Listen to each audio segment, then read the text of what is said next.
Bonjour et bienvenue à un tout nouvel épisode d'Entre tête et cœur présenté par notre commanditaire officiel, les fruiteries urbaines Fraîchement Bon, sans qui rien de tout ce projet ne serait possible. J'aimerais aussi prendre le temps de vous remercier pour votre écoute. Merci d'être là, merci de partager les épisodes. C'est ça qui me permet de toujours aller chercher des invités de qualité, du contenu enrichissant, inspirant. Donc, n'hésitez pas à vous abonner à la chaîne YouTube et à la page Instagram Entre tête et cœur. Ça me ferait vraiment chaud au cœur. Merci. Puis là, je vois les barbelés, le camion avec les guns aux États-Unis, la prison, c'est quand même C'est du solide. sérieux. Ouais, c'est du sérieux, là. Puis c'est écrit pas le droit de filmer. Puis là, j'arrive dans le stationnement, puis je dis, maman, il faut sortir pas de là. J'ai dit, c'est un cégep, ils sont pas bien, là, il va mourir. Là. J'ai dit, pas sain comme cégep. Fait que là, elle dit, ah, tu vas comprendre tantôt. Fait que là, mon père, il s'assoit avec moi, puis il me dit, ah, il dit, finalement, il dit pas vraiment un cégep.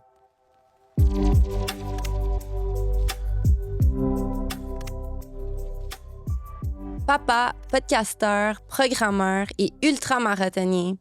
Je le reçois aujourd'hui pour toutes ces raisons, mais surtout pour son vécu atypique. C'est un homme résilient, inspirant, intelligent, débordant d'énergie, une énergie qui est vraiment contagieuse. C'est vraiment un honneur pour moi de recevoir Francis Parent-Valiquette. Bonjour Sabrina, c'est un honneur pour moi d'être ici aujourd'hui. Francis, est-ce que tu te rappelles comment on s'est rencontrés? On s'est rencontrés au bureau chef des chaussures Rubino. Le jour exact, non. Je vais t'avouer, bien franchement, je me souviens des débuts. Là, je me souviens que j'étais impliqué sur des projets, que j'ai travaillé avec toi, mais la rencontre initiale, je m'en souviens pas.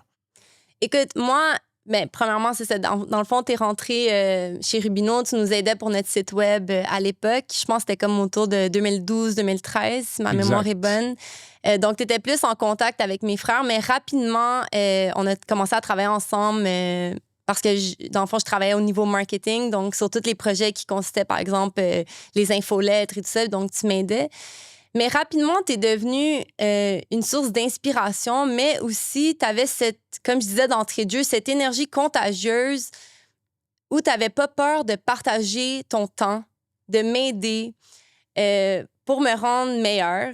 Puis, c'est drôle parce qu'en préparant l'épisode, je me suis rappelée d'un moment très précis. Puis d'ailleurs, j'ai une photo sur mon Instagram parce que je ne sais pas si tu te rappelles, mais le 26 août 2016, on a eu une rencontre. Je t'ai convoquée au bureau parce que je voulais te parler d'un projet que j'avais. Ouais. Ça, je me souviens de ce projet-là, ton blog. Mon blog, exactement, parce que j'avais ce désir de créer un blog. À la base, c'était pour les femmes entrepreneurs. Je voulais comme créer du contenu qui était inspirant, mais aussi créer un genre de réseautage, de communauté à travers ça. Puis je me rappelle, tu t'as tellement mis du cœur à essayer de m'aider dans ce projet-là pour me propulser. Puis aujourd'hui, tu sais, l'idée du podcast, c'est comme une manifestation long terme de cette idée-là parce que c'est ça, c'est parti de cette date-là. Puis je voulais te remercier pour ça parce que t'es vraiment une source d'inspiration. Puis en plus, t'es podcasteur, comme je l'ai dit. Donc, d'avoir toi à mes côtés pour m'aider à m'améliorer à travers ça, ça me touche vraiment beaucoup. Bien, ça me fait plaisir d'être là. Puis c'est drôle que tu dises ça parce que des fois, les gens qui ne comprennent pas c'est quoi un podcast, bien, il y a plusieurs types, là, mais dans notre cas, c'est vraiment un blog audio, en fait. C'est vraiment le même format qu'un blog, mais on le fait en audio au lieu de le faire en écrit. Fait que oui, c'est la continuité. Puis je me souviens très bien de ça. Puis même quand j'avais commencé avec ton frère dans le podcast, j'avais dit souvent, on avait commencé ensemble un blog. Là, je suis rendu dans le podcast avec ton frère. Puis aujourd'hui, tu es dans le podcast. Fait que c'est très cool de te voir aller. Je suis très content de voir où est-ce que tu t'en vas avec ça, l'angle que tu prends. Ah, merci, Francis. Ça me touche. Francis, comme je disais, tu as eu un vécu atypique. Tu es né au milieu d'une famille criminalisée. Ton père était criminel. J'aimerais que tu nous partages ton vécu, puis comment ça l'a façonné la personne que tu es aujourd'hui. On part de où? Je peux partir de la naissance. Je sais pas, j'essaie de voir de où on peut partir pour que ça fasse du sens aussi, là, parce que je peux partir de la naissance. Mais oui, ben pour mettre un peu de contexte, mon père il a été suspecté fortement. On le sait qu'il l'était, mais jamais vraiment accusé au Canada, du moins, d'être un haut placé dans le crime organisé. Autour de ça, j'avais des oncles qui gravitaient autour, donc, et les amis de la famille. Fait que c'est sûr que moi, jeune, j'ai gravité autour de ce monde-là. Je vais peut-être passer tout de suite à comment que ça m'a façonné. C'est sûr que moi, j'ai vu très jeune des gens se faire arrêter puis avoir des sentences de prison de 8, 10, 15, 20 ans. C'est sûr que tu te dis, OK, c'est réel, ce danger-là. Parce que souvent, on a des wannabe bad boys de 12 ans puis ils pensent que jamais rien va leur arriver ou 16 ans. Quand jeune, tu es exposé au fait que la conséquence est là, elle est réelle, puis que cette conséquence-là est vraiment... elle affecte les gens autour de toi. Tu sais, toi, c'est une chose. Ça fait un mauvais coup, tu t'en vas en prison, tu attends que ça passe, tu niaises là-bas, peu importe, c'est une chose. Maintenant, ceux qui t'aiment à l'extérieur, puis c'est quelque chose que j'essaie de propager beaucoup comme message, eux payent le plein prix parce que ils sont inquiets pour toi, c'est pas la vie qu'ils ont choisie, mais ils te supportent là-dedans, t'es pas là pour eux autres, ben même si tu veux être là, tu peux pas être là. Le sentiment d'impuissance aussi. Exactement, c'est un sentiment d'impuissance. Je pense qu'aujourd'hui, on est d'une nouvelle époque où il y a beaucoup moins de tabous, mais moi, encore quand j'étais jeune, c'était beaucoup... on lave pas notre linge sale à l'extérieur, whatever, là, l'espèce de fierté, fausse fierté familiale de faut le cacher. Fait que moi, c'était très tabou. Je pouvais pas parler, j'avais pas le droit de parler de mes oncles ou de mon père qui était en prison. Fait que tes amis à l'école, par exemple, n'avaient aucune idée. Ben c'est sûr que j'avais mes amis proches qui le savaient, puis à un moment donné, ben, le bruit, c'est brut, mais l'important, c'était que mes grands-parents ne sachent pas que je l'avais dit. Tu sais, c'était comme une espèce de relation de cacher ça parce que c'était honteux pour la famille, en gros. Mm-hmm. Même si la famille en a profité le temps que ça marchait. C'est comme un peu, c'est un peu étrange. Contradictoire un petit peu. Fait que c'est ça. Fait que ça m'a vraiment fasciné à savoir que le risque est présent. Et oui, si tu prends le mauvais chemin, il y a des conséquences. Puis souvent, les conséquences, c'est la prison ou la mort. C'est pas mal les deux grosses. Tu apprends aussi qu'il y a des gens qui restent low profile puis qui réussissent à faire une vie à travers ça. Fait que ça t'ouvre l'esprit sur... un peu comme il disait dans Matrix, il y a des lois qui sont fixes puis il y en a d'autres qui sont flexibles. Fait qu'il y a certaines lois qui sont même quasiment faites pour être contournées. Fait que quand tu es conscient de ça, tu vas peut-être être moins apte, moins porté à juger des gens qui vont franchir la ligne. Franchir la ligne. C'est comme une ligne sur l'autoroute. Tu peux rouler 2 roues à l'extérieur s'il y a une boîte. Tu peux toujours jouer là-dessus. Ça ne veut pas dire que tu ne te feras pas prendre, là, mais fait que c'est ça. Fait que ça t'ouvre beaucoup l'esprit aussi à penser autrement, à voir des trucs que des gens ne voient pas. Des fois, je roule puis je pense à des astuces que mon père me dit, comme si tu penses que tu es suivi comme la 15 par 440 pour les gens de la région de Montréal, tu peux tourner en rond longtemps. Fait que si quelqu'un te suit, tu peux faire comme sortir, puis revenir sur tes pas, faire le rond, puis voir si la personne te suit encore. Ce qui est totalement désuet aujourd'hui, parce qu'aujourd'hui, ils ont juste à suivre ton GPS. Tu as probablement un boomerang dans le char, puis ça, où tu t'en vas. Là. Ils n'ont même plus besoin de filature, mais c'est toutes des techniques comme ça que tu fais comme, OK, c'est du contre-espionnage. Fait que des astuces. Fait que c'est pour ça, des fois, je vais voir des choses, puis je suis comme juste... je vais avoir un gros système de sécurité dans une bâtisse commerciale, puis tu vois, genre, il est branché, tu peux tirer sa rallonge. C'est comme, OK, mais c'est qui installait ça? Là? Jamais, tu sais. Ouais. Fait que c'est ce que ça m'apporte. Ça m'apporte une autre vue sur le monde. Beaucoup moins de jugement aussi, beaucoup moins beaucoup plus d'ouverture sur les gens qui vont traverser la loi, qui vont aussi...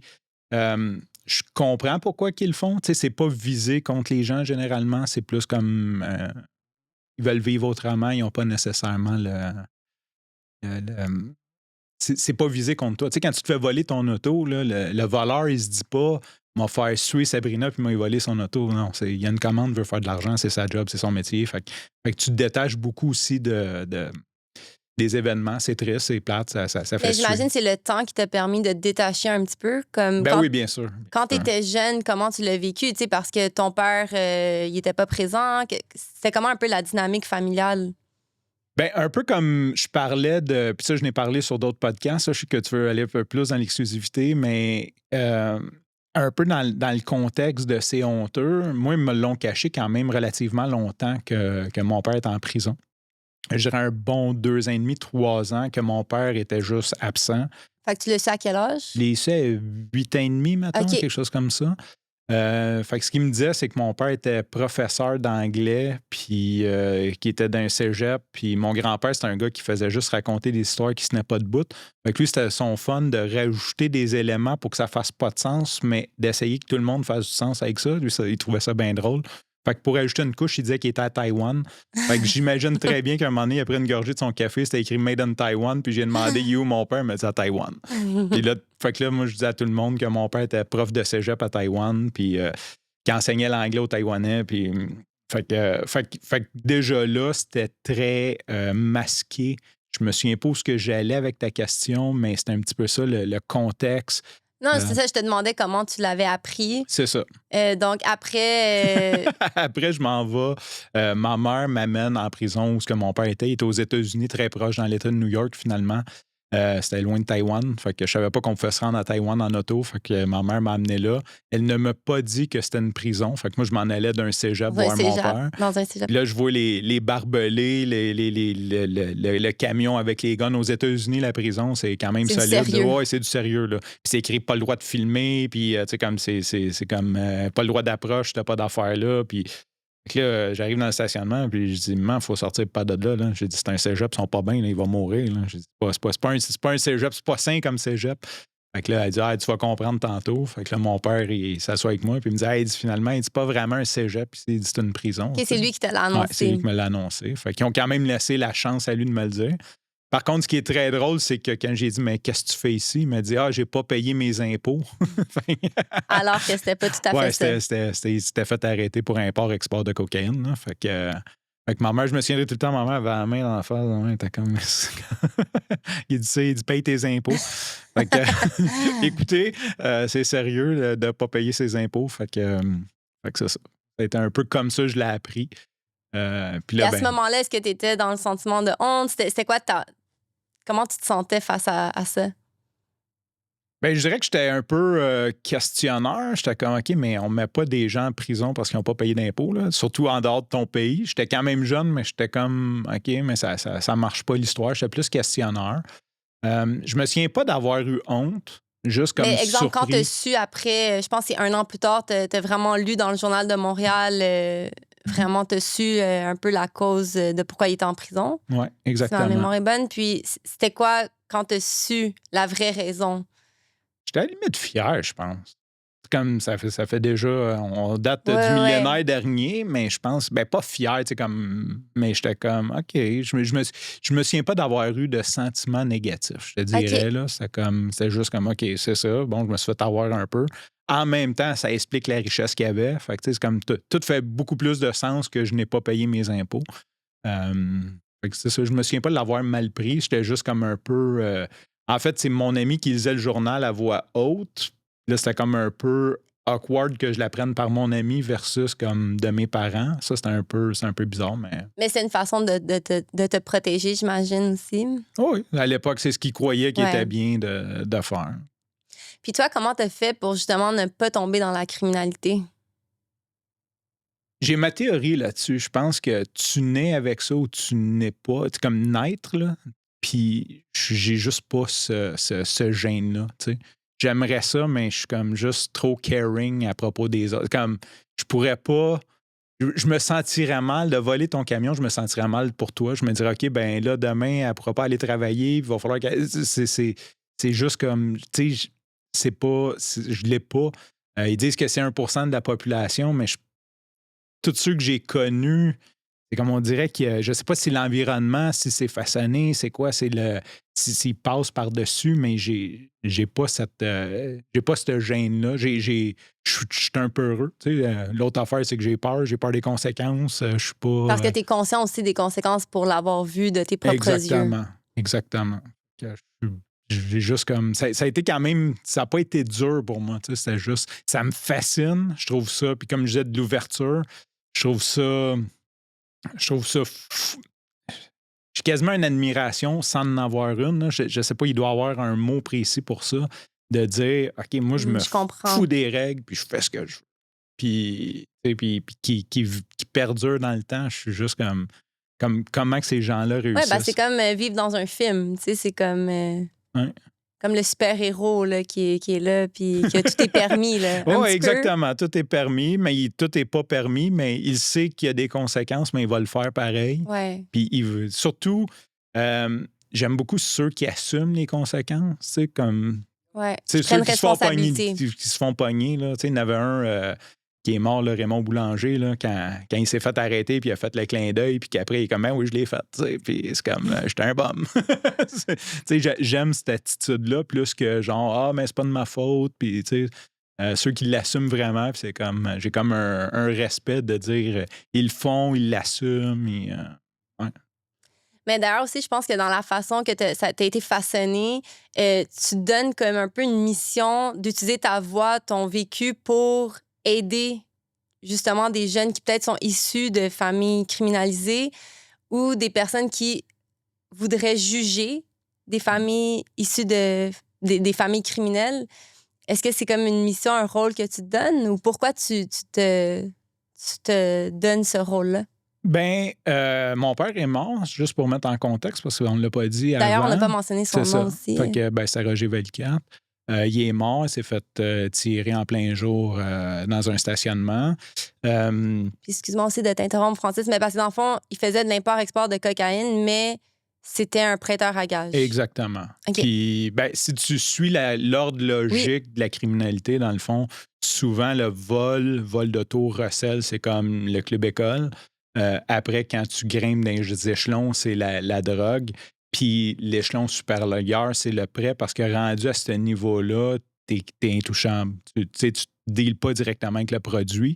Les crimes sans violence sont très peu punis, sont à peu près pas punis au Canada. Il n'y a comme pas de conséquences. Puis tu prêtes de l'argent illégalement à des gens qui l'utilisent pour vendre de la drogue. Fait que la police n'a pas d'intérêt. Ils n'ont déjà pas de budget pour s'occuper des enfants disparus, puis des viols, puis de tout ce qu'ils ont à faire sur la stack. D'aller arrêter quelqu'un qui est criminellement responsable de financer un autre criminel pour comme. Je veux dire, ça juste. Même en tant que payeur de taxes, tu veux-tu vraiment payer pour ça? C'est comme arrangez-vous avec vos troubles. Là. Je comprends.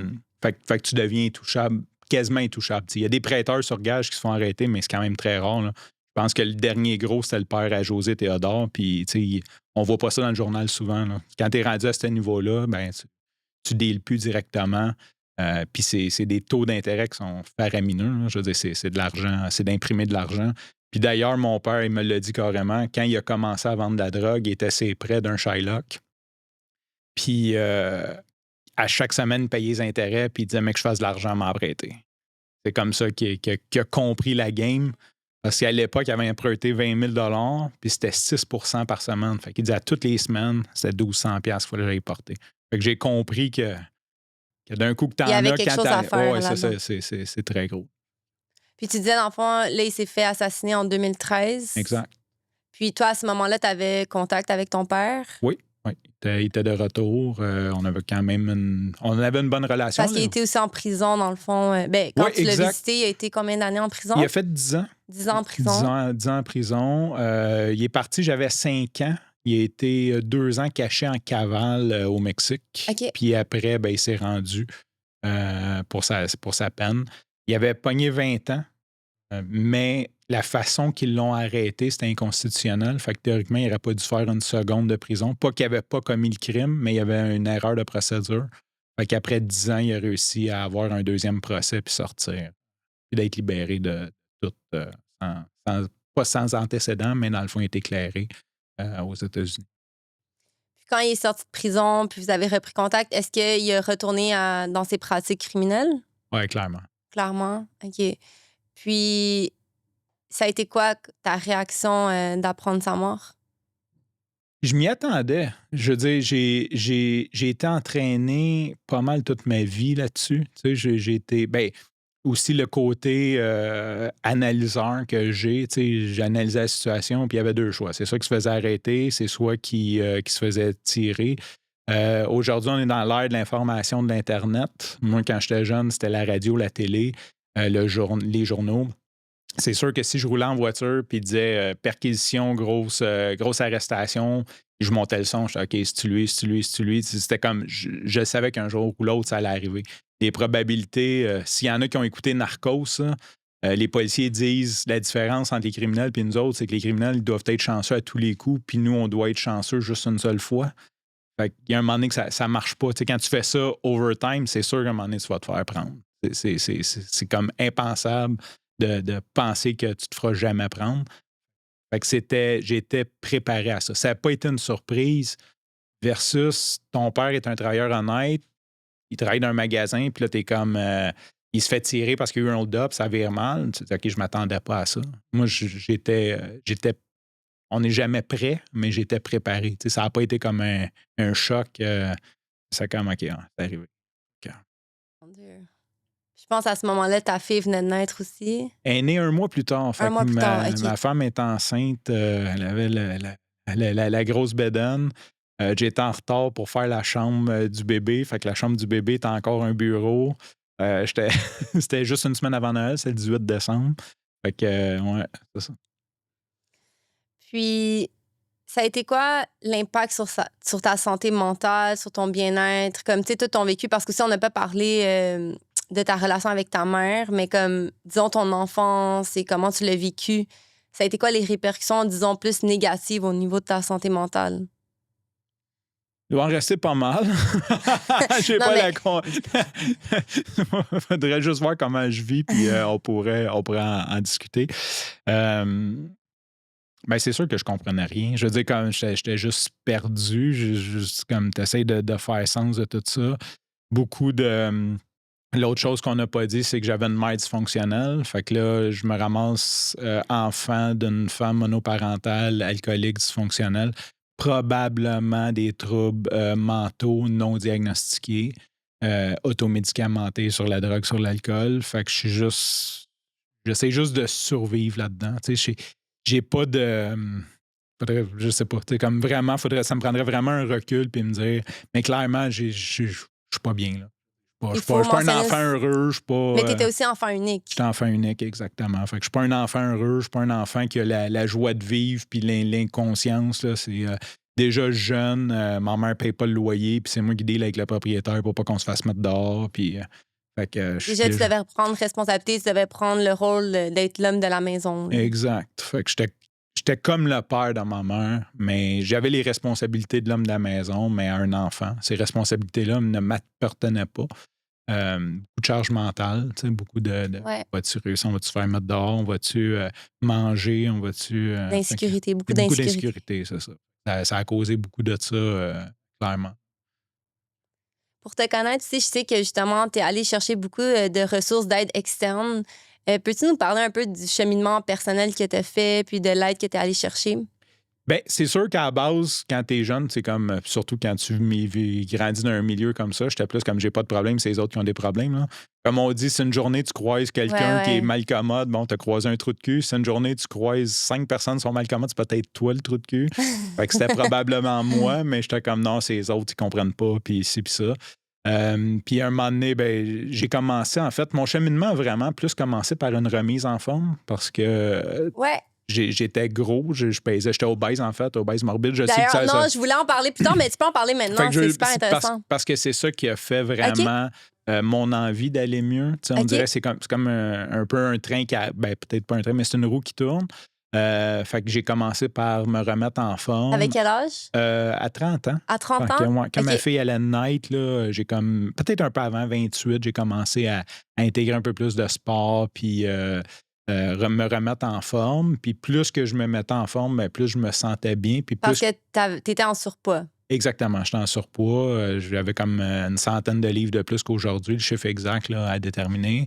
Puis ben, c'est sûr que j'avais une vie, j'avais la vie que j'avais. Pas des bonnes habitudes. Je fumais, je mangeais mal, dormais pas. C'est comme tout ce qu'il ne faut pas faire là, dans la vie. Je le faisais. Fait que quand j'ai commencé à bien aller physiquement, c'est là que j'ai comme... Vu que j'allais mieux, j'avais envie d'aller encore mieux. Fait que c'est là que mon esprit s'est ouvert. Ça a été quoi l'élément déclencheur? Ben en fait, l'élément déclencheur de « je veux me remettre en forme physiquement ». Je te dirais que je savais que j'allais avoir des enfants. Ma blonde est enceinte, puis je voulais être actif avec les enfants. En fait, puis ça a parti de... On veut toujours comme se minder positivement, mais ça a parti un peu négativement. Je voulais pas être le papa au parc avec sa cigarette sur le banc, puis que les enfants soient comme « Viens jouer, papa », puis que t'es pas capable. Je voulais pouvoir profiter du temps avec eux autres, puis d'être capable de faire des niaiseries, des glissades, puis de pouvoir aller courir ou jouer avec eux autres. Sans être comme OK, là, laisse un break à papa. Même s'ils réussissent à m'épuiser pareil. Là. Ah ouais, ça, ils ont le don de faire ça. mais je voulais quand même pouvoir être présent. Puis je suis très fier aujourd'hui. Mettons, on va chez iSaute. Là, je vois les parents qui sont sur leur cellulaire. Puis moi, je saute sa trampoline encore plus que mes enfants. Je suis juste fier de dire comme. Par contre, j'ai mentionné que tu étais ultramarathonien aujourd'hui. Mais on ne court pas un ultramarathon du jour au lendemain. Fait que ça a été quoi le cheminement pour te rendre à ça? Ben, c'est un peu plus de 10 ans. Fait que, je pense que ça résume bien ce que c'est. Okay. Fait que c'est 10 ans de constance, de juste comme pas manquer d'entraînement, 3-4 fois semaine, de se lever plus tôt. C'est plate, j'aimerais dire qu'il y a une façon, une pilule, un programme, mais non, ça a été des échecs. À un moment donné, tu fais un gain, puis l'année d'après, tu vas moins bien, mais tu lâches pas. Puis 10 ans après, ben, j'atteins des sommets. Puis là, c'est comme de plus en plus rapide. On dirait, tu sais, comme ça m'a pris 10 ans avant de faire mon premier marathon. Puis là, en 1 an, je passe de marathon à ultra-marathon. Puis je suis moins raqué qu'après un marathon. Fait que c'est comme, on dirait que c'est exponentiel, un peu comme tout ce qui est le compound effect. Là. Fait que Mais je pense que ta première course, ton premier marathon, dans ta tête, c'était comme le dernier. C'était le premier et le dernier. Oui, c'est clair, je ne recourrais plus jamais de ma vie. J'avais du mépris, moi, pour les coureurs. Je veux dire, c'était comme je les regardais, là, j'étais comme, hey, tu parles d'un sport. Pourquoi tu fais ça? C'était comme vraiment dans le jugement. À la limite, là, j'étais comme, puis, fait que c'est ça. Fait que je me suis inscrit, c'est une amie qui. En fait, j'avais commencé à m'entraîner plus sérieusement. Puis une amie, elle dit, c'était au mois de novembre, elle dit, au mois de mai, je fais mon premier demi-marathon. Y a-tu du monde qui veut l'embarquer avec moi? J'ai jamais couru de ma vie. J'embarque. Fait que je me suis dit, ça va me garder motivé pour courir, pour me mettre en forme tout l'hiver. Là, j'ai essayé ma vie. J'aimais pas ça courir. Puis, écoute, j'étais trop gros. Puis, ça marchait pas. Jusqu'à temps qu'un jour, je pogne la piqûre un peu. Là, j'étais arrivé sur la ligne de départ. Puis là, j'ai dit, les filles, je vous avertis, si je survis à cette course-là, je m'assois sur la ligne d'arrivée, je m'allume une cigarette, puis vous venez me chercher avec l'auto. Là. Quand ils ont fini de démonter, vous venez me chercher ici. Puis là, tout le monde riait. Puis finalement, je suis parti de là. Puis j'ai déjà recouru plus jamais. Je suis parti de là. Puis dans l'auto, avec mon téléphone, je me suis inscrit pour une autre course 4 mois plus tard. Fait que, est-ce qu'on peut dire que la course, pour toi, c'est une forme de thérapie? Oui, clairement. Clairement, c'est. Ouais, hein? Même quand les gens me demandent pourquoi c'est de la maladie mentale. Tu sais, quand tu arrives dans. Puis je pense que tous les ultramarathoniens vont dire que c'est de la maladie mentale. Là. Si on est honnête, là, c'est pas sain. Là. Rendu surtout à des niveaux comme ça. Là. Tu fais des petites distances, c'est cool. Là. Tu te mets en forme. Là. Mais quand parce tu que commences. Tu pousses vraiment ton mental à l'extrême. Là. Exact. Puis, mais ton corps aussi, là, mais c'est une force mentale. Je pense qu'à rendu à un certain point, c'est juste mental. C'est ce que je découvre, c'est plus. Tu peux pas t'entraîner à faire ça. C'est juste de repousser à la limite tout le temps. Puis de dire, ah, mal un peu, mais je vais continuer. Puis encore un tour. Puis à un moment donné, ça finit par passer. Mais c'est plus le. C'est plus le corps. Là. Je pense que. C'est pas inhumain là, parce qu'on le fait, mais c'est autre chose.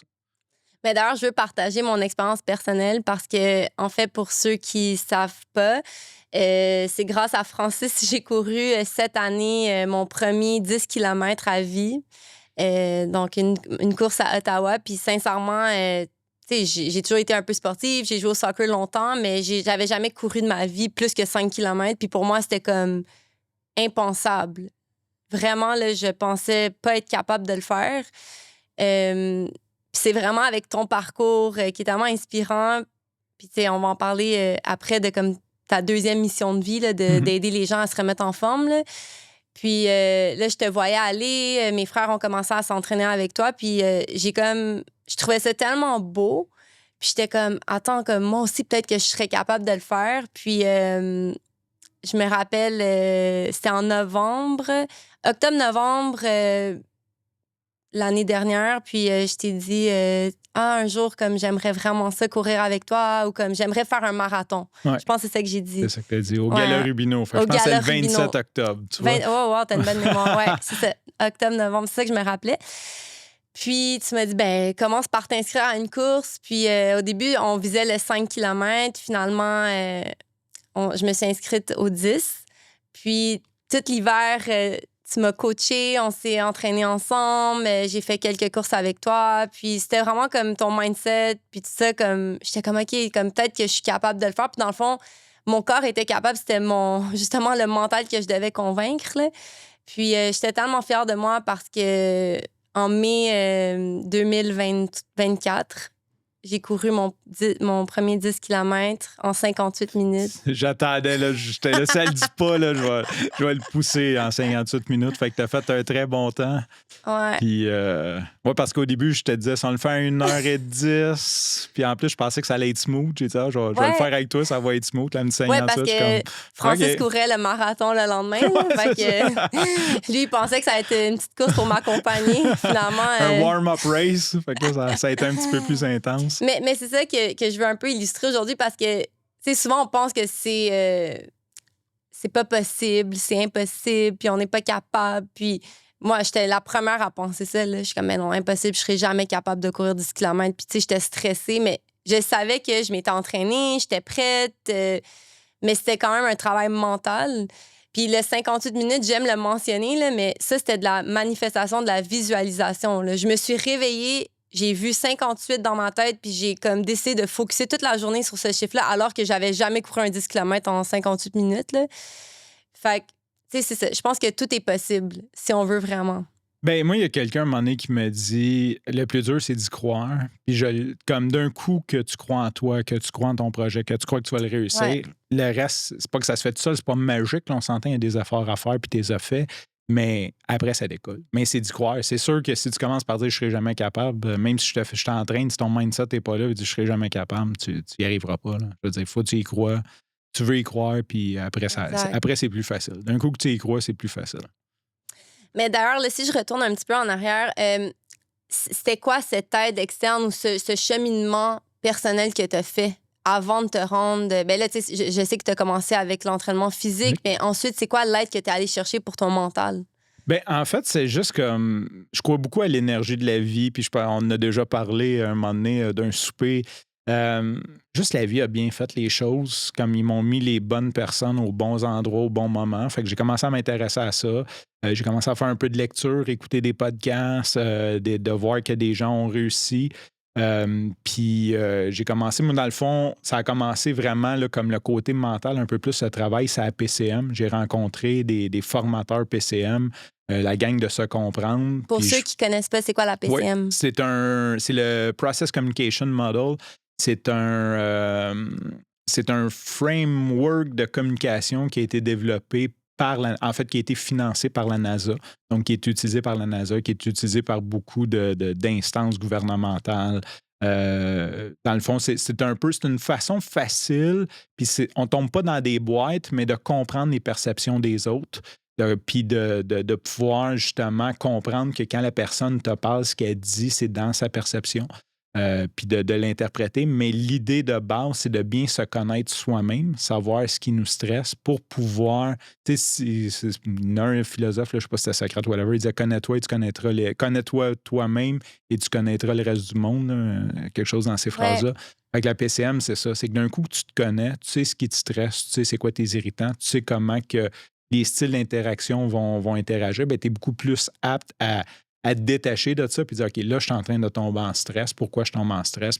C'est la communication, puis de rétablir. Généralement, c'est la communication qui te met en stress. C'est quelqu'un qui dit de quoi, c'est quelque chose qui te force. Donc, quand tu le sais, puis que tu es capable aussi de comprendre les stress des autres, puis de les adresser ou de le communiquer d'une façon qui ne les stresseront pas, tu arrives à ça. Fait que ça m'a vraiment donné un coup, une claque en me disant, OK, ça, tout est comme ça. Quand tu es stressé, tu viens comme ça. Puis voici ce que tu as besoin de faire pour te déstresser. Tu as besoin de faire attention à tes besoins psychologiques de base et de phase. Dans mon cas, c'est un horaire, c'est une structure et avoir du fun. D'où ton côté analyseur. Non? Exactement. D'où mon côté analyseur. Puis, tu sais, des fois, juste je suis stressé, puis je suis comme, OK, je vais juste me faire un horaire. Ça veut pas dire que je vais le respecter, mais juste de m'asseoir puis de le faire. Puis, c'est pas pour tout le monde, là, je veux dire, ça dépend de dans quelle énergie tu te trouves. comme même si j'arrive pas à la faire, juste comme, OK, je vais juste m'asseoir, je vais prendre 5 minutes, je vais écrire comme tout ce que j'ai à faire, je vais prioriser. Puis ça me fait du bien. Fait que de savoir ces besoins-là. Fait que là, c'est à partir de là.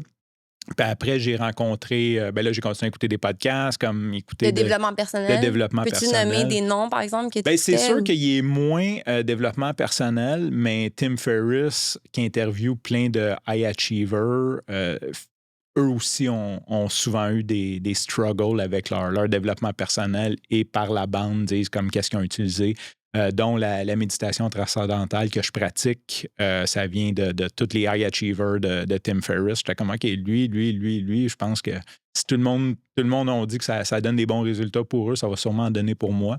Que tu as commencé à pratiquer dans le fond. Exactement, ce que j'ai pratiqué, j'ai commencé à pratiquer. Fait que ça a été une grosse source d'inspiration. Sinon, il y a Lewis Howe de House of Greatness. C'est quoi? C'est Marcus Aubry, lui, est un peu plus ésotérique, mais qui m'a beaucoup aidé. Fait que c'était d'aller chercher ça, d'écouter du contenu différent, d'écouter des parcours. Moi, le podcast a transformé ma vie parce que justement, les gens ont le temps de s'étendre. C'est pas des petites entrevues coupées, puis j'ai pris des bribes à gauche, à droite. Puis après, la vie a fait que j'ai rencontré Jenny-Lène Turcotte, que tu connais. Hypnothérapeute. J'ai donné l'argent quasiment en shakeant parce que j'étais comme pas sûr si j'allais me faire avoir, puis ça a transformé ma vie. Puis vraiment, ça a été un... Peux-tu partager un peu ton expérience par rapport à l'hypnose? C'est ça. L'hypnose, en fait, ce qui est arrivé, c'est que j'ai rencontré Jenny-Lène, puis clairement, moi, j'ai pas été diagnostiqué de ça, mais j'avais beaucoup de symptômes de ça, puis c'est probablement ça que j'avais. C'est du complexe PTSD.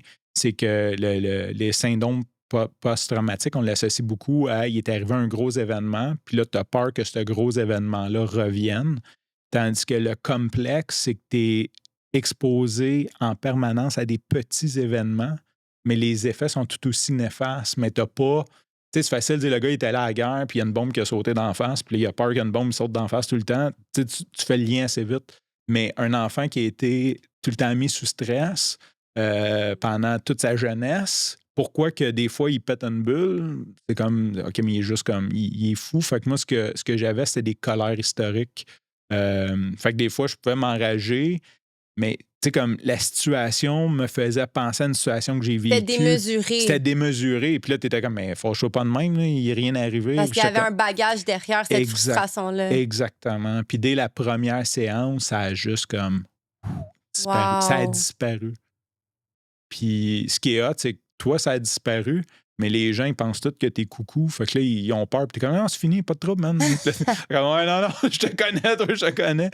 C'est vrai parce que rapidement, on est comme identifié, on dirait. Là, les gens, ils disent, comme telle personne est comme ça. Puis il changera jamais. Exact. Alors que c'est faux. On peut changer. On peut changer. Puis moi, ça a été vraiment comme une thérapie de 3 heures. Ça a vraiment été intense. Après une sieste de 3 heures, parce que j'étais brûlé raide, là, j'ai pleuré ma vie. Puis ça a été vraiment un gros travail. Puis après, j'étais sincèrement... puis là, j'ai appris d'autres choses parce que j'étais à la 2e séance. Puis j'ai dit, c'est vraiment cool, mais quand est-ce que ça va disparaître, ça? Elle dit, pourquoi ça disparaîtrait? C'est parce qu'il n'y a rien qui dure dans la vie. Elle a dit, je pense que tu as un issue avec ça. Fait que là, après, on a travaillé sur. Moi, je ne m'impliquais pas dans grand-chose parce que j'avais la croyance qu'il n'y a rien qui durait. Fait que j'étais comme, tu sais, pas besoin. De toute façon, ça va finir. Fait que, j'avais peut-être moins tendance à m'impliquer parce que j'étais comme, c'est comme ça marchera pas, ou c'est comme cette espèce de truc. Pas ça marchera pas, mais ça va finir. Ouais. Puis, tu sais, un peu comme je disais que je t'ai entraîné, on peut le voir, là, que mon père allait soit finir en prison ou mourir, tu sais, c'est comme ça crée dans tous les autres domaines après. Fait que t'es comme, OK, mais pourquoi je m'impliquerais dans le business? Ça va fermer dans 5 ans. Ouais, je comprends. Tu sautais déjà aux conclusions. Oui, c'est ça, je sautais tout de suite aux conclusions au lieu de juste comme, ça sera le temps que ça sera, puis la vie va faire que je passerai à d'autres choses rendues là. Fait que ça a été mon deuxième. Fait que ça a été les 2 gros piliers qu'on a travaillé dessus qui a changé ma vie vraiment. Là. À partir de là, j'ai eu de l'espace, moins de poids, plus d'espace pour travailler sur moi. Là, j'ai commencé la méditation transcendantale. Puis je considère un peu comme l'hypnose, comme câliner, si tu veux. La méditation transcendantale, c'est comme passer le balai à tous les jours. Ça évite que tu ailles à C'est comme une petite maintenance, c'est ça, exact. Ça évite que tu ailles à te rendre là, fait que tu nettoies un petit peu à tous les jours. J'aime cette analogie. Mais pour moi, l'hypnose, ça a vraiment été câlinant. Pour moi aussi. D'ailleurs, je pense que je vais inviter Jeanne-Hélène sur le podcast parce qu'on a tellement de choses à dire à propos de ça. Là. C'est clair que j'allais le dire, justement. Puis je voulais te le dire hors podcast, là, mais c'est peu connu. C'est ça, c'est vraiment peu connu. Puis c'est vrai que ça peut faire peur, parce que veux pas... on travaille ton inconscient, là, fait que ton subconscient, pardon. Ton subconscient. Donc, ouais, c'est vrai que ça peut faire peur, mais ça fait de la magie. Là, puis encore là, c'est sûr, comme l'hypnose, c'est un état. Fait que tu peux ne rien en faire. Fait que si tu écoutes Netflix sous hypnose, ben, ça donnera ce que ça donnera. Puis là, c'est là la force. Des fois, il y a bien des gens qui sont comme « Ah, j'ai essayé, mais ça n'a pas marché ». Ça te prend quelqu'un que tu as confiance, puis quelqu'un qui est rapide, qui a déjà un background d'aide, de coaching, de mentorat. Puis c'est là que Jeanne-Hélène est vraiment sa force. C'est que même si tu y parles sans hypnose, elle comprend 3 pas d'avance. C'est vrai. Même sans hypnose, elle est incroyable comment elle est rapide. Fait que quand tu vas sous hypnose avec elle est capable de faire les liens puis de te faire comprendre rapidement comme pourquoi tu es rendu là puis comment que c'est ridicule. C'est ça, puis c'est vraiment, comme pour ceux qui ne connaissent pas, c'est de déprogrammer des fausses croyances que tu as programmées. Là. En tout cas, c'est comme ça que je l'ai compris. Puis c'est de créer des nouveaux chemins dans ton cerveau, fait que c'est d'aller ailleurs. Si, exemple, je pensais, moi, je suis pas assez, là, c'est comme de déconstruire cette fausse croyance-là pour m'en créer une nouvelle parce que, dans le fond, cette fausse croyance-là, c'est instauré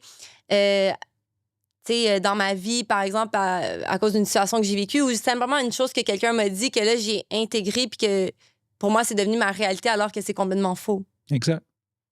Puis ce qui est puissant. cool, ce qui est vraiment puissant, c'est que c'est comme le Père Noël. D'un coup, que tu y crois plus. Tu as cru toute ta vie que... C'est vrai. Puis d'un coup, tu y crois plus. Il n'y a comme plus façon que tu vas me faire à croire que je suis comme ça aujourd'hui. Puis, tu sais, comme, même si tu me dirais ça t'offre pas ou quoi que ce soit, c'est quand non, je sais que c'est impossible. Fait que c'est vraiment cool, cet effet-là. Justement, on parlait de courses, tout ça, comment ça a changé ta vie. Aujourd'hui, justement, je sais que tu as comme cette vocation de vouloir aider les autres. C'est quoi cette nouvelle mission de vie qui t'a apparue? Je sais pas si c'est correct, fait que c'est ça qui est le fun d'un podcasteur. J'ai juste réalisé qu'on a parti, tu m'as parlé de ma première mission de vie d'aider les familles de criminels, puis tu m'as demandé d'où ça venait. Fait qu'en gros, quand mon père est mort, j'ai réalisé que, évidemment, quand un gros du monde de même meurt, tout le monde comme vient juste chercher sa part. Fait que j'ai réalisé que tout ce qui me restait, c'était mon expérience. C'était une histoire de mon père, qui est une bonne histoire selon moi, qui valait la peine d'être partagée. Fait que c'est pour ça que je fais des podcasts, que j'ai fait série de criminels que j'ai accepté parce que...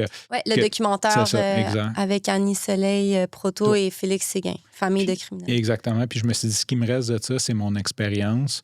Si je veux apporter de la valeur avec ça, comment je peux apporter de la valeur avec ça? Puis je me suis dit, je suis pas tout à fait comme encore seté sur comment, mais je veux vraiment aider les jeunes, surtout les jeunes que leurs parents sont en prison, à juste comme passer au travers. Fait que c'est comme j'ai dit, OK, c'est le cadeau que j'ai eu de la vie, je dois le partager, je veux le partager. Puis c'est comme ça que je vais le faire. Puis c'est comme de devenir un guide pour eux alors que toi, tu n'avais personne qui te servait de guide. Exact. Puis de leur faire comprendre que c'est pas leur choix parce qu'on se responsabilise beaucoup. Fait que je voulais fermer cette boucle-là parce qu'on est parti d'un autre. On est parti d'un autre chire un peu. Puis oui, aujourd'hui, j'ai fait de ma mission de vie d'aider les gens à se remettre en forme grâce à la course à pied. C'est pas que je suis fermé à la course à pied. Dans le fond, si je suis capable de t'inspirer à retourner jouer au tennis, good for you, mais je peux pas t'aider avec le tennis, tandis qu'avec la course à pied, j'ai le capital, j'ai l'expérience, je l'ai vécu quand tu commences à courir, c'est intimidant. Puis ça peut être dur d'aller voir un coach parce que souvent, les coachs ils ont un niveau comme incroyable, fait que tu les idéalises, puis tu penses que tu seras jamais comme eux. Puis eux, malheureusement, souvent, c'est des kin peu importe là, mais leur parcours, c'est qu'ils étaient jeunes, ils étaient athlètes, puis sont devenus coachs. Fait qu'ils n'ont jamais connu le struggle de ne pas être capable. Fait que c'est difficile pour eux d'avoir l'empathie. Un peu comme quand tu n'as jamais eu d'enfant, puis tu dis « Ouais, mais c'est facile. Ouais, attends d'en avoir, mais que tu l'aies vécu, mais on s'en pour les reparlera. gens qui sont peu ou pas en forme, c'est plus facile aussi de connecter avec toi que, par exemple, comme tu dis, un kin qui s'est entraîné toute sa vie, qui a toujours baigné dans ce monde-là. Là. Exactement. Ouais. Ben moi, je le comprends. Je le comprends. C'est moins que intimidant. c'est moins intimidant, mais je suis quand même capable. Je l'ai fait, ce chemin-là. Fait que je le sais c'est quoi. Je le sais que même si je te dis qu'il y a 800 calories dans une Häagen-Dazs, tu vas en manger pareil parce que tu as envie de la... Tu sais, je suis capable de relate.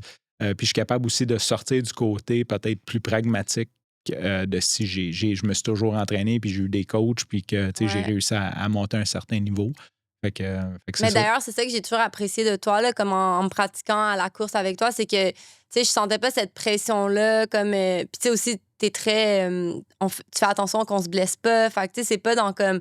OK, cours le plus vite que tu peux, puis en temps de temps, comme, tu sais, c'est vraiment pas cette mentalité-là. Puis même quand je me suis inscrite à ma course, tu me disais, tu sais, ton premier but, ça serait de la finir. Comme juste de la finir, on s'en fout du temps. Puis tu sais, c'est sûr qu'il y a comme la petite orgueilleuse en moi qui veut comme... Tu sais, j'ai quand même ce feu criant en moi, là, qui quand même... je suis assez compétitive, mais à la base, c'est ça. C'est comme juste cours pour ton bien, pour en être fier. Puis tu sais, pas besoin de...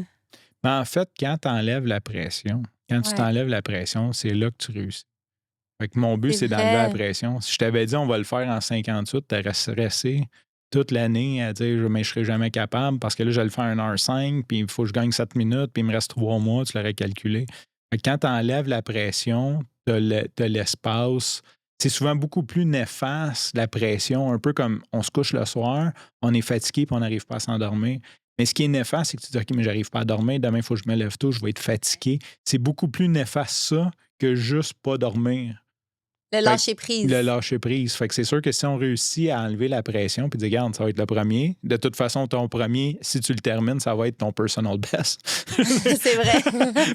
On partira de là sur la prochaine, puis on réussira à l'améliorer à partir de là. Mais tu sais, comme enlève-toi cette pression-là, tu as déjà beaucoup à apprendre. C'est souvent c'est le début. De juste rentrer dans une routine, tu sais, de dire je vais aller courir 3 fois par semaine, t'es probablement déjà ça, c'est un défi de dire je vais me mettre ça à l'horaire puis je vais le respecter. Fait qu'enlève-toi la pression en plus de performer puis de gagner ou tu sais, comme on va juste le faire. Mais c'est parce qu'on est dans une société de performance. Clairement. Tu sais, les Strava puis tout ça, là, j'ai pas adhéré, là, mais ça peut devenir intimidant. Puis le fait, c'est ça, tu sais, tu deviens... Tu veux performer, qu'est-ce que tu veux? Oui, on est dans cette société-là. C'est pour ça que quand tu commences à avoir des croyances comme « je suis assez », ben tu fais comme « OK, ben regarde, c'est ce que je fais est assez », puis c'est correct. Puis tu sais, l'autre chose aussi, c'est la vision. Tu sais, j'en vois beaucoup qui vont performer. Oui, ils vont le faire. Mais le mardi d'après le marathon, ils ne sont pas sur la piste à courir. Ils se sont hypothéqués. Ou ils vont arrêter, ils ne continueront pas. Puis c'est bien mieux de courir un 10 par année le reste de ta vie que de faire une fois un marathon, de te blesser puis de plus jamais recourir. Tu sais, c'est comme sur le long terme, tu vas l'avoir. Tu n'auras pas les bénéfices. Il y a beaucoup plus de bénéfices à y aller tranquillement puis de jamais arrêter que de juste te défoncer. Puis slowly but surely, comme ils disent en anglais. Exactement. Justement, dans cette optique de vouloir aider les gens avec la course, je sais que tu as un podcast aussi par rapport à la course. Ouais, peux-tu nous en parler? Ben, c'est coureur.io. C'est drôle parce que là, présentement, je suis comme juste plus dessus, mais... Mais c'est correct, c'est en même temps que le parti. Oui, j'ai parti... Ben, en fait, c'était comme dans mon amour des podcasts. En 2018, j'ai dit, je veux partir un podcast. Puis là, j'ai fait comme sur quoi je le pars. Fait que j'ai dit, je vais le partir sur la course à pied parce qu'à l'époque, je me considérais imposteur dans ce domaine-là. Fait que je me suis dit, ça va me permettre de sortir de ma zone de confort, parler avec des gens. Fait que j'ai parti ce podcast-là. J'ai fait 12 épisodes-ish. Après, j'ai pris un break qui a duré comme 4 ans. Puis là, j'avais un ami qui était tout le temps comme moi. Hey, tu devrais repartir ça. Puis à un moment donné, j'ai dit, mais ça te tente pas de t'impliquer? Il dit, ben oui. Fait que là, on l'a reparti ensemble. On a fait une 30aine d'épisodes. J'avais besoin d'un break. Fait qu'il a embarqué une collaboratrice. Puis par la suite, ben là, présentement, c'est ça. Fait que c'est comme en mars dernier. Fait que ça fait 6 mois que je suis plus un touriste. Mais je suis vraiment content aussi parce que on a de la misère à déléguer, puis j'ai compris à un moment donné que mon rôle est au niveau de la vision. Je ne suis pas un gars d'exécution. Tu sais, tu veux travailler, mais je ne suis pas un intégrateur. Puis j'ai compris que je suis un visionnaire, fait que ma vision, c'est de partir ça. Puis Bill, lui, c'est un intégrateur incroyable. Fait que j'ai pu y transmettre ma vision, puis il le fait. Fait qu'à toutes les fois que j'écoute un épisode, je suis comme, c'est vraiment cool. Puis tu sais, c'est comme pas de prendre le mérite, puis tout, là, je veux dire, on fait ça pour aider, mais de dire comme, j'ai créé le podcast qui n'existait pas, que j'aurais aimé qu'il existe. Je l'ai fait, mais comme dans l'exécution, je ne l'avais pas. Puis ils ont cru à mon projet, puis eux s'impliquent aujourd'hui. Puis c'est tout bénévole, là, je veux dire. Il n'y a pas personne qui fait de l'argent là-dedans. Ils s'impliquent à toutes les semaines. Ils travaillent fort. Là. C'est quoi? Ils reçoivent des invités dans le milieu? C'est quoi exactement? On a des formules, là, dans le fond. Vu qu'ils sont deux, on est deux. Là, on est 3 co-animateurs. Fait que des fois, je vais faire un tour. Là. Mais dans le fond, il y a les épisodes comme juste les 2 co-animateurs qui bandent sur un sujet. Fait que maintenant, ils vont dire hey, parle de comment s'acheter des chaussures de course. Fait que là, ils vont banter les deux. Fait que ils vont parler du sujet. Puis d'autres épisodes, c'est un invité. Fait que c'est un peu une moyenne d'une semaine sur 2, tu as les co-animateurs. Après, tu as les invités une semaine sur 2. Puis là, j'ai intégré du solo. Longue histoire courte, c'était pas voulu, mais on a eu comme un problème d'horaire, puis tout le monde était en vacances. Fait que j'ai comme juste jumpé, puis j'ai fait un solo. Les auditeurs nous ont venus, puis on dit ah, c'est le fun le solo, ce serait le fun que les autres coachs en fassent. Fait que là, les coachs ont commencé. Fait que là, on a comme 3 formules, si tu veux, co-animation, solo et invité. Fait que... Très nice. Puis je sais que tu as aussi d'autres podcasts personnels. Oui, j'ai le Santro Show, c'est mon, qui est mon journal intime, en gros, qui présentement prend en poussière. C'est un épisode quotidien. Fait que pendant 2 ans et demi, j'ai fait comme 850 épisodes, un par jour, sans manquer, un peu comme la course. Fait que j'ai beaucoup de plaisir à faire ça. Là. Maintenant, j'y mets moins d'amour. Je vais faire un tour une fois de temps en temps. Je veux en donner plus. C'est toujours une question de temps, de prendre le temps de le faire. Puis... Mais ce que j'aimais, c'est quand tu me parlais de ce projet-là de podcast, c'était un leg que tu voulais laisser à tes enfants, dans le fond, que eux plus tard, ils puissent réécouter les épisodes. Exactement. Puis comprendre à ce moment-là, exemple, dans quel état d'esprit tu étais ou ce que tu avais vécu. Ou comme... Comment j'ai pris la décision. Puis même pour moi, en fait, je te dirais que mon premier auditeur, c'est moi, parce que je me dis qu'un jour, je vais être vieux. Puis c'est vraiment cool, parce que des fois, je réécoute des vieux épisodes.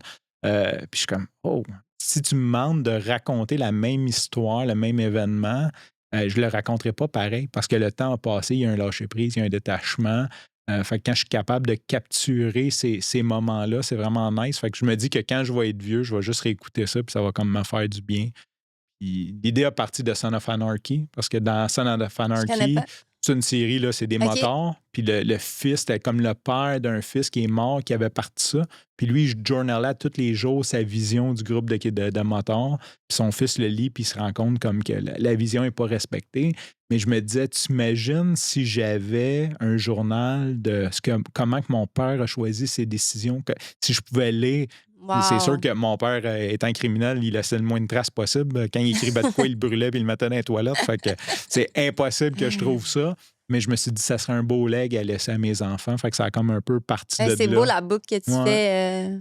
Fait que je me suis dit, c'est à partir de là qu'il y ait comme justement cette espèce de moment-là. Puis c'est de quoi que mes chums ont commencé à écouter, puis à un moment donné, ça a grossi. Puis là, tu sais, comme là, je sais plus qui écoute ça. Puis je suis comme, OK. Mais des fois, un moment donné, je suis allé d'une course, puis une fille, elle dit, ah, j'écoute ton podcast, je salue sa course. Elle dit, non, l'autre. Comme quoi? Elle dit, ouais. Puis là, la niaise. Puis là, je l'ai comme. Je l'ai shout-out sur le podcast, puis elle est revenue, puis elle dit, c'est moi. Je dis, OK, mais écoute, pour vrai.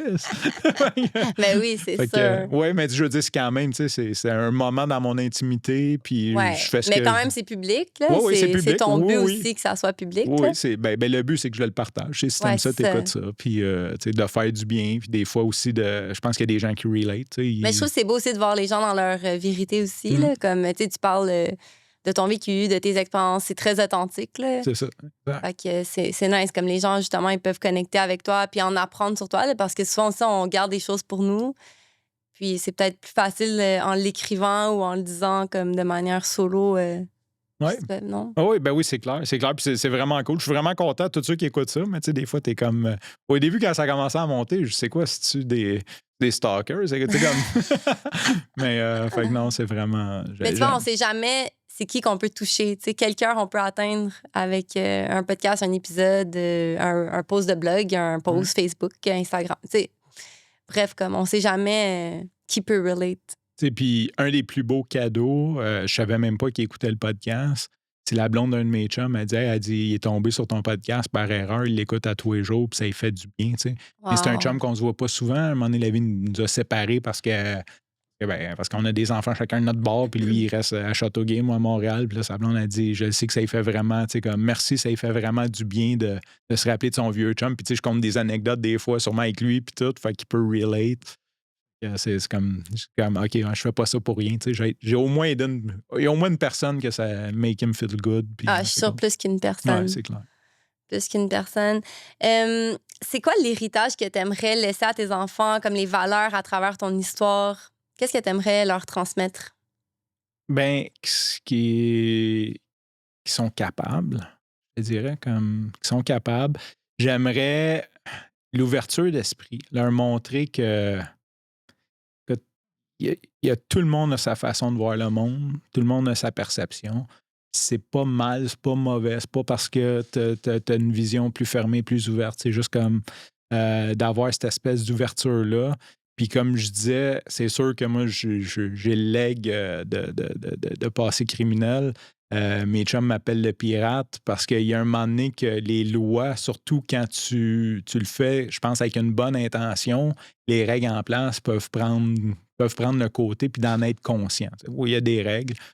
Théoriquement, tu es supposé de t'habiller comme il faut pour aller au mariage de quelqu'un, mais tu comprends?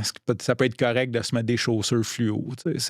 Comme tu peux sauter ces règles-là, que de montrer qu'il y a comme une flexibilité. Parce que souvent, c'est ça, tu peux te limiter rapidement. Ouais.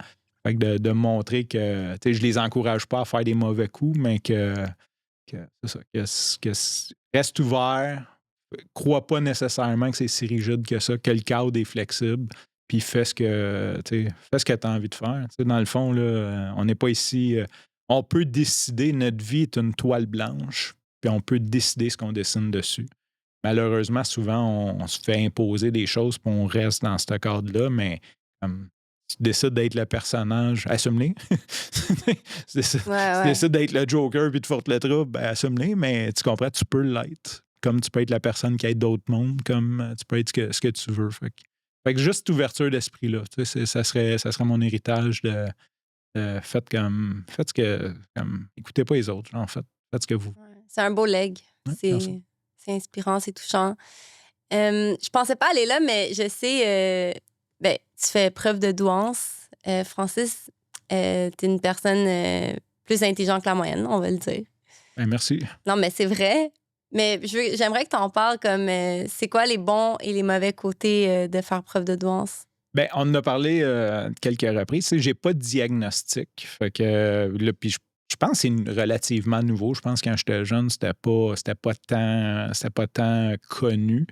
Puis ce qui est arrivé, c'est qu'on a des gros doutes que ma fille fait preuve de douance. Fait que mon ex, Catherine, qui est une ultra-intellectuelle, a commencé à juste comme aller lire là-dessus, puis comprendre, puis confirmer que Jeanne a souffert de douance. Souvent, ce qui arrive, c'est qu'on a une intelligence supérieure, mais pas l'intelligence émotionnelle ne suit pas. Ce qui fait que c'est... Puis on a une sensibilité, tu sais, un peu comme de voir des coups d'avance, je suis très, très, très à l'écoute. Tu sais, des fois, je vais juste voir quelqu'un qui a comme pas de l'air content. Je vais tout de suite détecter qu'il y a de quoi qui se passe. Des fois, puis ça m'affecte. Malheureusement, ça vient m'affecter. Tu sais, je travaille fort maintenant, je pratique le lâcher-prise et tout. La méditation m'aide à me détacher de ça. Mais comme au travail, quand mon équipe va pas bien, quand il y a... Tu sais, comme... ça m'affecte moi, même si théoriquement, ça ne devrait pas m'affecter. Le travail est fait pareil, ça vient m'affecter. Fait qu'il y a toute cette sensibilité-là qui est... Puis il y a des enfants de douance que si tu leur mets un tissu qu'ils n'aiment pas, ils se sentent pas bien. Ils sont C'est hyper sensible. Je ne suis pas dans cet aspect-là. Fait que la façon, en fait, que ce qui est très drôle, c'est que j'ai pas de diagnostic, comme je te dis, puis j'ai jamais pensé à ça, mais on avait des doutes que ma fille faisait preuve de douance. Fait que Catherine est allée beaucoup investiguer là-dessus. Puis à un moment donné, j'étais comme en réflexion sur ma vie parce que je fais comme je fais bien des affaires, puis il y a des affaires qui marchent pas, puis tout. Puis j'ai comme j'ai un de mes amis avec qui, quand on avait partner up à l'école, on avait vraiment réussi. Lui, il m'a apporté le côté structure un peu intégrateur. Fait que lui, il a dit, hey, le cours à l'école, c'était 12 mois. Il a dit, on le fait en 4. Fait que je dis, OK. Fait qu'on l'a fait en 4 mois. On a tous les deux fini genre 95 de moyenne.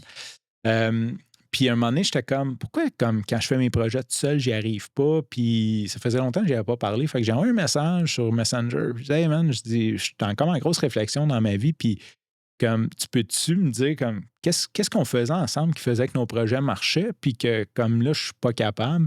Puis il me répond pas. Il m'a envoyé un livre, sa douance. Il m'a envoyé comme un lien Amazon avec un livre, sa douance. Fait que là, je suis comme, OK, mais je connais ça à douance, mais c'est pas ça ma question. Il dit, dude, c'est parce que tu fais preuve de douance, man. C'est ça qui te bloque. Je suis comme, quoi? Puis là, je suis comme, ah non, je sais c'est quoi la douance, je fais pas preuve de ça, tu sais. Puis là, ben, je m'en vais, je monte en haut parce que mon bureau est tout seul. Puis là, je dis à ma blonde, à Catherine, mon ex. Puis là, elle me regarde, puis je dis, Simon, il n'y a pas rapport. J'ai dit que je comprends pas, puis il m'envoie un livre sa douance. Puis là, elle se met 2 mains dans la face. Là, je suis comme, mais qu'est-ce qu'il y a? Puis là, je comprends vraiment pas. Elle dit, ça fait 6 ans que je lis sa douance pour Jeanne, puis j'ai jamais catché que ça vient de toi. Elle a connecté les dots, puis elle dit, c'est clair que tu fais preuve de douance, c'est juste qu'à l'époque, c'était pas diagnostiqué, c'était pas... Oui, t'avais pas suivi de test pour ça. C'est ça, j'avais pas de suivi, je pense que ça n'existait pas. Il y a bien des choses comme le TDAH, ça n'existait pas. Je veux dire, c'était des hyperactifs, on leur donne du Ritalin. Fait qu'on commence à découvrir de plus en plus ces troubles-là. Puis là, comme elle qui est intello, qui étudie en psycho, puis tout, elle me regarde, puis comme, OK, mais pourquoi j'ai jamais fait le lien comme. C'est clair, c'est juste comme. C'est toi, c'est elle. Tu fais preuve, tu sais, comme tu fais preuve de douance. Fait que aujourd'hui, comment tu utilises, on va dire, cette douance-là, cette sensibilité? Ben, la sensibilité, je pense que j'ai appris à la gérer. Tu sais, je suis surtout comme. Je vais vraiment me détacher. Quand ça vient un peu trop émotif, là, je vais juste me reculer puis je vais méditer. Ça va me faire vraiment du bien de ça. Mais je suis encore très sensible. T'sais, si quelqu'un me parle bête, puis je suis capable de rationaliser puis de dire OK, juste une journée difficile, mais je suis quand même. Ça vient t'atteindre. Ça vient m'atteindre. Puis le côté douance, puis là, c'est juste une croyance, comme dirait Jenny Lane, mais on dirait que de moins en moins, je vois les choses évoluent tellement vite que j'ai juste comme j'arrive pas à suivre, fait que j'ai pas l'impression d'être doué tant que ça, versus quand j'étais jeune puis que j'avais compris ce que l'enseignant avait dit en 3 minutes puis que les autres prenaient une demi-heure, là, j'étais comme OK, mais vous êtes retard. Là, aujourd'hui, c'est moi qui est comme je travaille avec des jeunes dans une start-up, fait que le rythme va beaucoup plus vite. Je suis pas sûr de comprendre ça, fait que j'ai comme peut-être ça a disparu, j'en fais peut-être plus preuve, je sais pas. Mais c'est ça. Fait que je peux pas dire que je me considère pas plus intelligent que les autres, quoique des fois... Non, je sais que t'es très humble par rapport à ça, mais comme... Des fois, quand je vois ce qui se passe, je suis comme, ouais, peut-être. Quand je vois des memes sur venir viral sur Internet, je suis comme, peut-être, je suis plus intelligent que les autres, finalement. Un peu comme tout le monde. Ça nous amène déjà au segment fraîchement bon, Francis, parce que, mon Dieu, ça l'a passé trop rapidement, mais... Dans le fond, le but, c'est de faire découvrir des produits qui sont vendus en épicerie. Puis aujourd'hui, puisque tu es un coureur, tu prends soin de ta santé, on a décidé de t'offrir 2 produits. Le premier, c'est un Midday Square, qui, dans le fond, c'est bon post-entraînement, que tu connais certainement. Non, même pas. OK, dans le fond, c'est ça, c'est du chocolat puis du beurre d'arachide. Je sais qu'ils ont d'autres sortes aussi, mais c'est comme une barre chocolatée, mais santé. Là. Fait que c'est canadien. Donc, c'est une marque canadienne. C'est super bon. Puis, le Matéina, qui est dans le fond un thé, du maté pour l'énergie. Donc, ça remplace le café. Nice. Puis, c'est à saveur de citron. Donc, j'ai très hâte de goûter à ça. Surtout la barre. J'aime beaucoup les Reese, mais j'en mange pas. C'est ça, c'est un peu...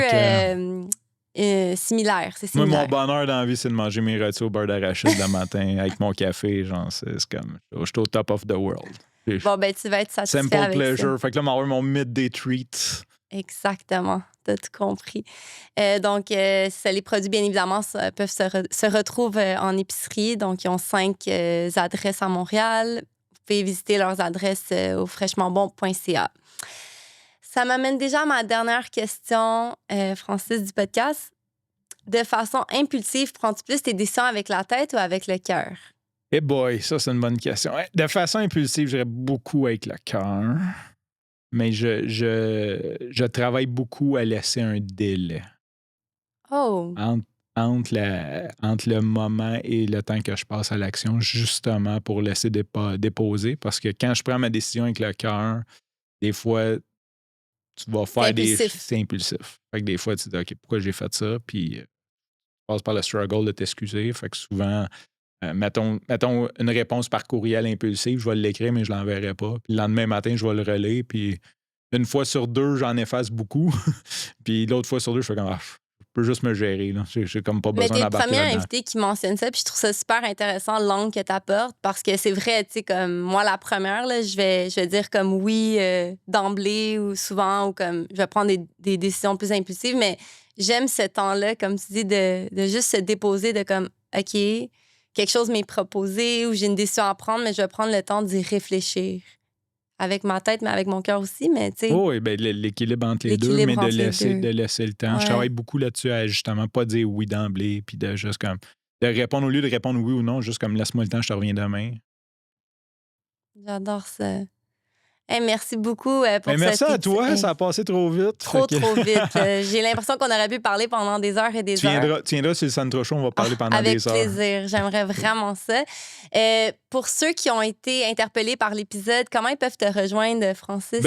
Coachfrank.ca, mon site. Sinon, je suis sur toutes les plateformes, là, Facebook, Instagram. Francis Parent-Belliquette, il y en a rien qu'un. Je pense pas qu'il y en ait deux. Le seul et l'unique. Le seul et l'unique, exact. Puis, par rapport à tes podcasts, dans le fond, si tu renommes les noms, on va mettre les liens, là, mais juste pour être sûr. Coureur.io, le podcast de course, le Santro Show, SANTRO. En tout cas, c'est une longue, le Santro Show. Puis, show comme un spectacle. Merci beaucoup, Francis. Un immense merci. Vraiment. J'ai vraiment aimé mon expérience. Merci, Sabrina. Merci à toi. Donc, écoutez, c'est ce qui tire déjà à sa fin. Donc, merci beaucoup d'avoir été présent jusqu'au bout. N'oubliez pas de vous abonner à la chaîne YouTube, de vous abonner à la page Instagram Entre Tête et Cœur. Puis, je vous dis merci. À la prochaine.